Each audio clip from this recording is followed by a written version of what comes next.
এই যে পানির অবস্থা, সকাল সকাল ঘুম থেকে উঠে দেখি পানি, এইদিকে পানি ভরপুর হয়ে গেছে। আর কিছু দূর পানি উঠলেই বাড়ির ভিতরে পানি চলে যাবে।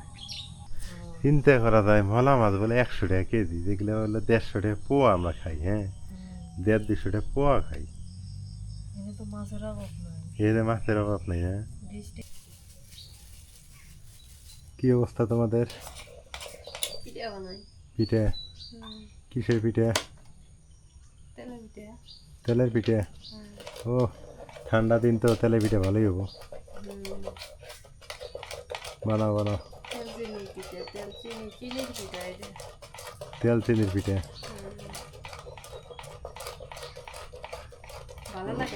ওগুলো কি করে? ওগুলো আবার কি করে? ও, আটা ওইভাবে, ওইভাবে করলেন? মানে না, মা ওইভাবে করলে না। দেখি আপনার গোলাটা আজকে শেখার দরকার। মানে অল্প অল্প করে দেন আর ওইভাবে নাড়েন নাকি? আব্বা হয়েছে কি আছে? গুড়? হ্যাঁ, তাহলে তো গুড় দিয়ে বানানো যাবো। হ্যাঁ, গুড়ের পিঠে তো খাওয়া হয় না অনেকদিন থেকে।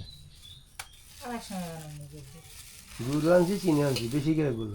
হ্যাঁ, 1 কেজি গুড় আনছি, হাতে চিনি আনছি। ইয়া মুরগি নাই গিয়া, মুরগি আনবে গেলাম কালকে আর দিব। আচ্ছা, কালকে কালকে ওগুলোর দরকার নেই। এগুলো আখের গুড় না? স্বাদ আছে কিন্তু মজা আছে তো। গুড়টা তো মজা আছে। গুড়ের পিঠা খাওয়া একটু আমারই সব দোষ। রাস্তা সুই সুই পানি হয়ে গেল। আজকে রাতেই মনে হয় পানি উঠে যাবে রাস্তায়। আমাদের এলাকা তো বন্যা হইতেছে।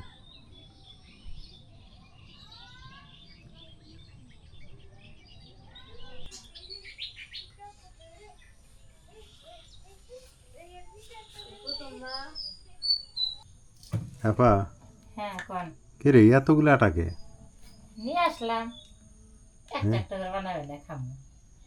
একটা একটা করে বানায় খাবেন? ও, আমার আবার এই পিঠে চিড়েটা না, 1টা থেকে 2টা, এর বেশি আমার পছন্দ না। তা গরম গরম, ঠান্ডা চলবে না।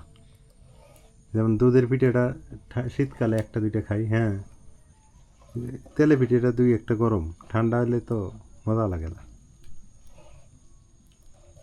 আবার অনেকে রেখে রেখে খায় না এই পিঠে।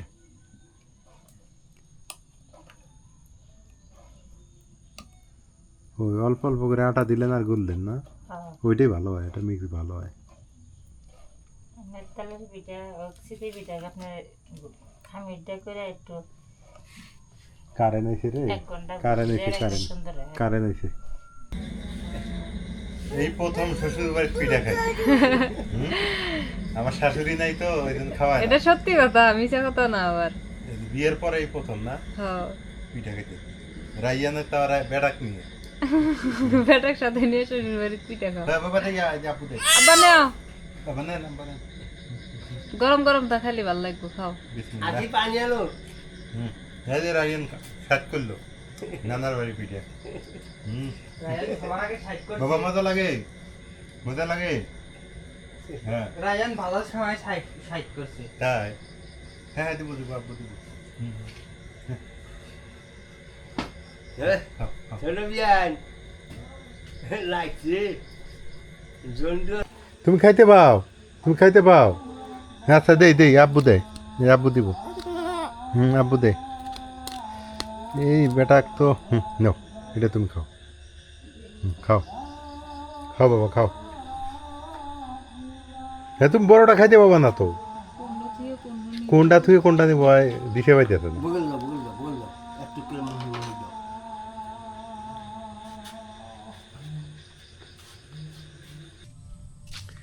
শুভ সকাল, রাতের বেলা আর আপনাদের সাথে ছিলাম না, এখন আবার যুক্ত হইলাম। এই যে পানির অবস্থা, সকাল সকাল ঘুম থেকে উঠে দেখি পানি, এইদিকে পানি ভরপুর হয়ে গেছে। আর কিছু দূর পানি উঠলেই বাড়ির ভিতরে পানি চলে যাবে।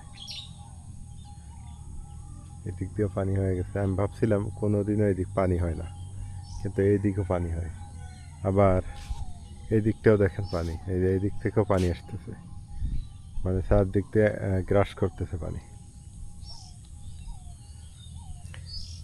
আবার এইখানে একটা জিনিস দেখলাম মজার ব্যাপার, সেটা হলো কি জানেন, শুকনার মধ্যে জাল বসায় রাখে, সেখানে মাছ, এই যেগুলো দিয়ে মাছ, এখানে ওই যে মাছগুলা, আজকে আবার মনে হয় 1 কেজি মাছ নিয়ে আসলো 100 টাকা দিয়ে।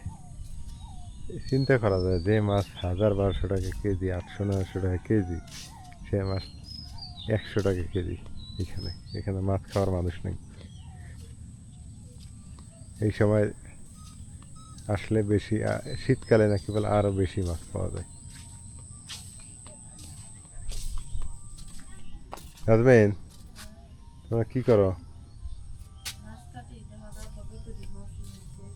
মাছ কাটো?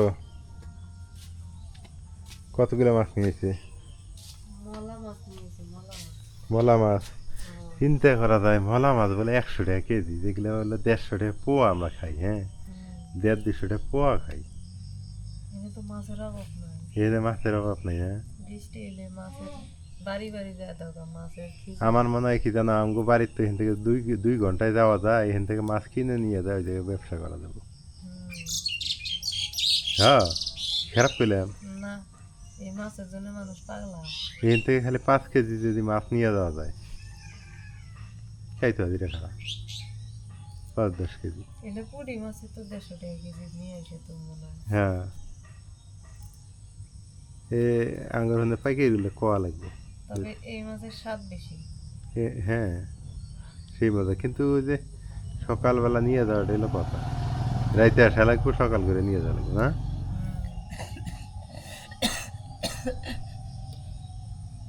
আচ্ছা, খাওয়ার জন্য আপনি 5 কেজি নিয়ে যাবেন, ফ্রিজে থেকে থেকে খাবেন, ওটাই ভালো। ব্যবসা করা হচ্ছে। ব্যবসা চাই কই আর কি, আমরা তো ব্যবসা করবো না, ব্যবসা যারা করে তাকে কথা বললাম কি, পয়সা হইব না, ওই যে গাড়ি ভাড়াতেই শেষ। গাড়ি ভাড়াতেই শেষ। মোটর সাইকেল থাকা লাগবে না, নিজের গাড়ি থাকলে তাহলে বাইকের করে নিজের গাড়ি থাকা লাগবে। 6টার সময় যদি রওনা দেয়, 7টা-8টা বাজতে বাজতে নিয়ে যায়, বেচতে পারবো না। এর লেগে পুঁই শাক লাগাইছেন, তো পুঁই শাকের এই অবস্থা। বাড়িতে মানুষ না থাকলে যা হয়, হ্যাঁ, সব জায়গায় জঙ্গল হয়ে গেছে। আপনাদের বলে রাখি, আপাকে চাকরির থেকে বাদ দেওয়া হইলো। চাকরি আপাক বাদ দেবো কি, চাকরি আপাক বাদ দিয়ে দিল না, আপাই চাকরি বাদ দিয়ে দিল। কারণ চাকরি করতে গেলে এই বাড়ির অবস্থা, বাচ্চা 2টা খাইতে পায় না, বাবা খাইতে পায় না, আমার শ্বশুর খাওয়া দাওয়ার ঠিক নাই। ওই যে ভোরবেলা উঠে যায়, রাত 12টা আসে, 9টায় আসে, 3-4-5 হাজার টাকা বেতন পায়। অতএব ও চাকরি বাদ। এখন ও বাড়িতেই গরু ছাগল হাঁস মুরগি এগুলো লালন পালন করবে। ওর সাইতে একটা জাল বসাইলে 300 টাকা মাছ বেচতে পারবেন সকালবেলা। কি 10,000 টাকা মাস পাওয়া যাবেন তা। ও চাকরির দরকার নেই। বাংলাদেশে মানুষ খালি চাকরি করে, কিন্তু চাকরি যে চাকর, হ্যাঁ, চাকরি দিয়ে যে মানুষ ধ্বংস হয়, এটা কিন্তু কেউ দেয়। 2 রকমের জাল নিয়ে আসবে, 200, 100 আপনার 20 পয়সা, 122 পয়সা। বাস, হ্যাঁ, যদি পানির নামাই লাগে, নামাই লাগে, তো দুইটাই বসাবেন। খাওয়া রাখতে হইব। হ্যাঁ, সেটাই করতেছি। 2000 টাকা 200। প্রতিদিন যদি 1 পোয়া মাছও মারেন, তাও তো আপনার তরকারি কেনা লাগবে না। তো দিনে বসানোর দরকার নাই, তুই সন্ধ্যাবেলা বসে তুই আসবি, সকালবেলা আল্লাহ সকালবেলা তুলে নিয়ে আসবি, তাই এই যে দিন অবশ্যই তোলা যাবে। হ্যাঁ, জাল বসালি তো জাল হবে, তুই খবর জানিস। তো যাই হোক, যেটা বলছিলাম যে চাকরির চাইতে বাড়িতেই যদি চেষ্টা করা যায়, অনেক কিছু করা সম্ভব না। বাড়িতে তরকারি গাছ লাগান, 2টা জাল কেনেন, এগুলো দিয়ে তো তরকারি কেনা লাগলো না। জাল কিনা দেন, আব্বা দিব না, আমি কিনে দেবেন জান। 200 হাত উপরে রেখে জানি, আর এসব জাল দেব 2000 টাকা ঠিক আছে। আমি কইলে তো দিবই, আমি কইলে আবার বাজে।